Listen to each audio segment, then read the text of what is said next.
Hoje temos um assunto de extrema urgência, porque é mais do que urgente nós nos confrontarmos e crucificarmos a nossa autopiedade. O título da mensagem de hoje é Auto-vitimizados nunca serão, porque verdadeiramente veremos ao longo da mensagem que um dos componentes da nossa condição caída é justamente a auto-vitimização, a autopiedade, termos compaixão de nós mesmos. E esse é um dos mais poderosos gatilhos para as práticas pecaminosas. É um dos mais poderosos gatilhos para a nossa negligência, omissão, para nós justificarmos as nossas próprias fraquezas. É um componente poderoso que precisamos pedir ao Senhor que nos conceda o discernimento necessário para fugirmos desse buraco que é a autovitimização. A autovitimização é o álibi perfeito, por exemplo, para uma pessoa acessar conteúdos pornográficos, por exemplo. O indivíduo pode usar esse subterfúgio psicológico, que é a autovitimização, para justificar uma prática como essa. Eventualmente, está passando por uma abstinência compulsória, de repente um homem casado que, por alguma razão qualquer, não está podendo desfrutar ou está tendo a rejeição por parte da sua esposa, por exemplo, está passando por uma crise ou algo assim, e se sente justificado por estar há semanas ou meses sem satisfazer as suas necessidades fisiológicas, e o coração humano é extremamente enganoso. Ele pode, através desse mecanismo, justificar a sua prática, o mesmo com relação à esmagadora maioria das coisas que nós fazemos. É a autovitimização que faz um sujeito se enveredar pelo alcoolismo. A autovitimização é um dos maiores componentes que fazem com que alguém entre no mundo das drogas, da mutilação, porque tanto drogas, álcool, comportamentos borderline, na verdade, é um tipo de automutilação. Então, brigou com a namorada, perdeu namoradas, bebe, tá com um quadro depressivo, sintope de remédios e tudo mais. Então, a gente vai tentar encarar isso de frente, vendo que as escrituras não dão margem para a autovitimização. O evangelho não dá margem para a autopiedade. À luz das histórias bíblicas, especialmente na pessoa de Jesus Cristo, não há nada que nos dê qualquer espécie de espaço para sentirmos piedade de nós mesmos. Eu quero mencionar alguns casos aqui. José, por exemplo, no Egito. Imagina se José do Egito tivesse se auto-vitimizado.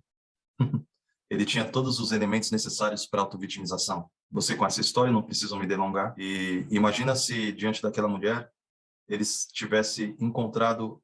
Porque a auto-vitimização encontra argumentos para cometer o pecado, né? Ele poderia dizer, bom, quer saber? Minha família me tratou assim, meus irmãos me trataram assim, eu estou aqui numa terra estranha, eu quero saber, eu vou... Entende? Ele teria caído em pecado se tivesse se auto-vitimizado. Daniel na Babilônia, a mesma coisa. As evidências apontam que, muito possivelmente, Daniel tenha sido feito eunuco, ou seja, foi castrado, teve os órgãos genitais mutilados e passou por todo tipo de prova. Se ele tivesse se auto-vitimizado, as traições, as perseguições que ele sofreu, mas definitivamente a Bíblia não nos dá legitimidade na auto-vitimização. Eu posso citar muitos exemplos. Davi sendo perseguido por Simei, logo após ser perseguido pelo seu filho Absalão. Simei era da casa de Saul e perseguiu Davi, jogando pedras nele, xingando Davi e tudo mais. Um dos seus homens, Abissai, que eram os valentes de Davi, eram homens quase tipo Sansão, assim, homens que guerreavam contra centenas de homens sozinhos. E Abissai perguntou a Davi, deixa eu arrancar a cabeça de Simei? E Davi não permitiu. Ele não admite que Davi nunca foi tão semelhante ao caráter de Cristo como naquele momento. Sofreu a perseguição em silêncio, sem auto-vitimização, sem desejo por vingança. São muitos exemplos. Apóstolo Paulo tem uma galeria onde ele fala tudo o que ele passou, naufrágio, fome, nudez, perseguição, tal. E Paulo não se auto-vitimizava. Perseguição entre os seus próprios irmãos, né, o seu povo e tudo mais. E, sobretudo, Jesus Cristo. Jesus Cristo é o expoente máximo de que nós não devemos nos auto-vitimizar. Eu quero ler um texto contigo, um dos tantos que poderíamos ler, que encontra-se no Evangelho de Lucas, capítulo 23, aqui no verso 27, diz assim, Jesus está indo ao Calvário, né? Os últimos eventos de Cristo antes da cruz. Seguiu numerosa multidão de povo e também mulheres que batiam no peito e lamentavam. Porém, Jesus, voltando-se para elas, disse, Filha de Jerusalém, não chorem por mim, chorai antes por vós mesmas e por vossos filhos, porque dias virão em que se dirá, bem-aventurados os estéreis que não geraram nem amamentaram. Nesses dias dirão aos montes, caí sobre nós, e aos outeiros cobrinos, porque sem lenho verde fazem isto, que será no lenho seco?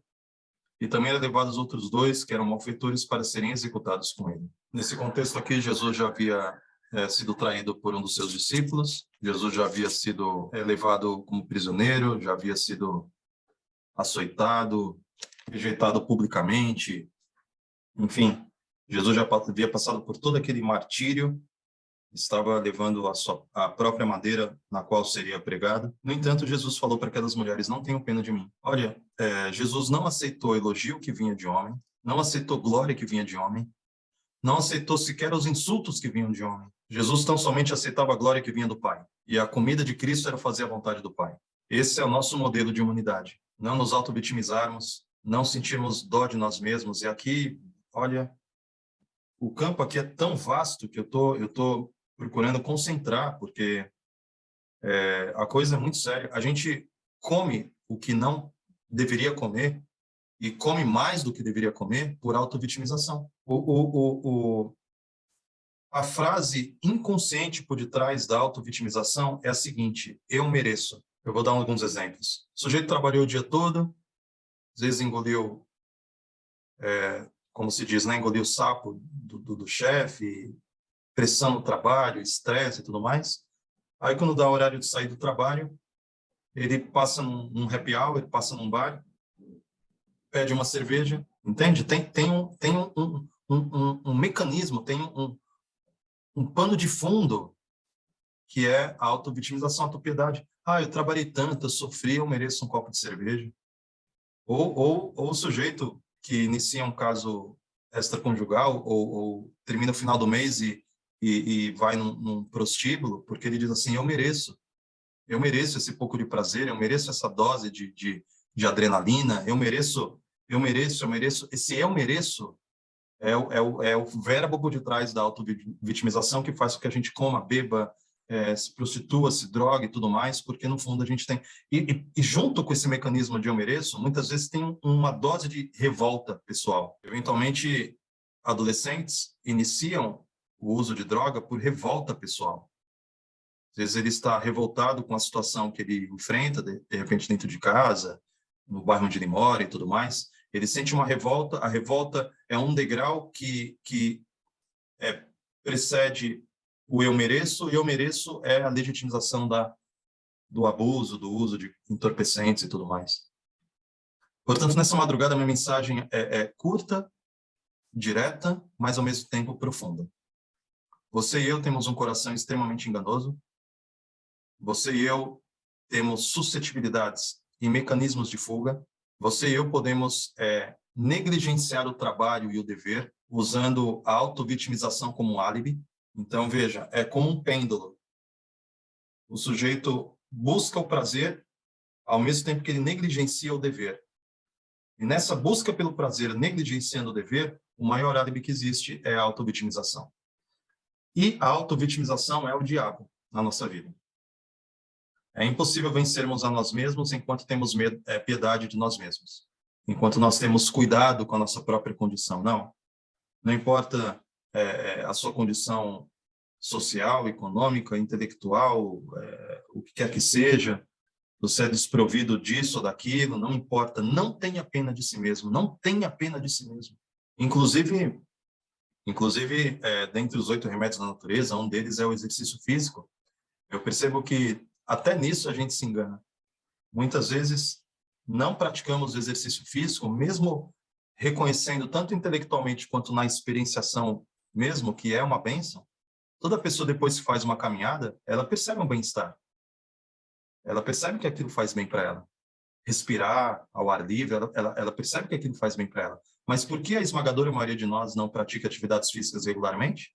Porque temos pena de nós mesmos. Tem pena de acordar, tem pena de sair, mas não, tá tão gostosinho aqui, tá, sabe? Olha, o coração humano é uma miséria mesmo. Por isso que os profetas e apóstolos não economizaram no que diz respeito a tentar desmascarar os labirintos da condição humana. Eu quero ler um outro texto aqui hoje, que talvez você enxergue de uma nova perspectiva, quando Paulo cita em 1 Coríntios capítulo 6, um texto que é conhecido, mas eu quero apresentar uma outra abordagem. 1 Coríntios capítulo 6, verso 9, diz assim: Não sabeis que os injustos não herdarão o reino de Deus? Não vos enganeis, nem impuros, nem idólatras, nem adúlteros, nem efeminados, nem sodomitas, nem ladrões, nem avarentos, nem bêbados, nem maldizentes, nem roubadores herdarão o reino de Deus. Tais fostes alguns de vós, mas vós os lavastes. Fostes santificados, fostes justificados em nome do Senhor Jesus e em nome do Espírito do nosso Deus. Muito bem. Este grupo de pessoas não herdarão o reino dos céus. Eu te afirmo que, na prática, as práticas mencionadas aqui têm auto-vitimização. Eu mencionei sobre o adúltero. Olha, se não todos, a grande maioria dos que cometem adultério é por auto-vitimização. Eu sou homem mesmo, e a mulher era bonita demais, a mulher era atraente, a mulher era em cima de mim, ou seja, ele está se justificando, ele tá tendo autopiedade. Ou a mulher dizendo, não, eu estava carente, eu estava fragilizada, o homem falou o que eu queria ouvir e tudo mais, ela está se auto-vitimizando, ela está se esquivando da sua própria responsabilidade e tentando justificar o seu pecado por meio da auto-vitimização. O mesmo acontece com o bêbado, o mesmo acontece com o ladrão, que ao invés de trabalhar, seja do que for, ou até pedir esmola, ele rouba porque está se auto-vitimizando da sua condição precária, quem sabe, ao invés de ir para a vida, ao invés de encarar a vida de cara limpa exige coragem. Encarar a vida de cara limpa exige renúncia da auto-vitimização. Encarar a vida sem álcool, encarar a vida sem drogas, encarar a vida sem roubo, encarar a vida sem pecados sexuais, encarar a vida de frente exige coragem, exige não ter pena de si mesmo. Então, o chamado do Senhor para você e para mim é esse.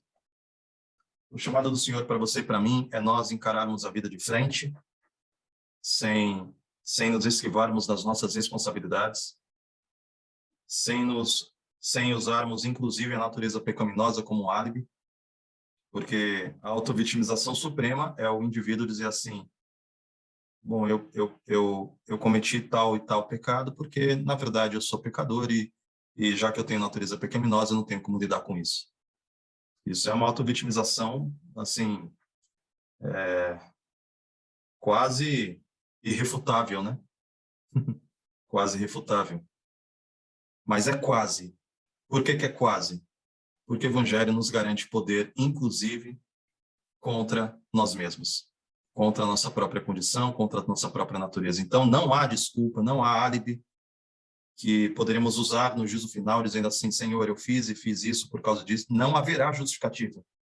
Nossos pecados devem ser confessados e abandonados hoje, sem autovitimização, e crescermos em graça e estatura diante de Deus. Essa é a mensagem dessa madrugada para ti e para mim. Que o Senhor te abençoe e te guarde. Em nome de Jesus. Amém. Amém.